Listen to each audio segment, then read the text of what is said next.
ஸ்ரீரங்கத்தில் நீங்கள் அந்த கதையை கேள்விப்பட்டிருப்பீங்க. உள்ளுக்கான் வந்து படையெடுத்த போது பெருமாளை காப்பாற்றுறதுக்காக போர் புரியறதுக்கு தெம்பு கிடையாது. சாமானிய மக்கள் நீங்கள் நான் எந்த போர் புரிய முடியும், எந்த சண்டை வந்திருக்க உள்ளுக்கான் படையோட வந்திருக்கிறான், இறக்கமற்றவன். பெருமாளை காப்பாற்றுறதுக்கான ஆல்டர்னேட்டிவ் ஐடியா ரெடி பண்ற கேப்ல அவனை தாமதப்படுத்துறதுக்காக 12,000 பேர் தலையை கொடுத்து கொடுத்து கொடுத்து இறந்திருக்கான். அவனை 12,000 பேர்.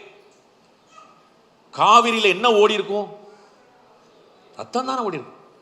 12,000 பேர் வரிசையில் நின்று வெட்டி கொடுத்துருக்கான்.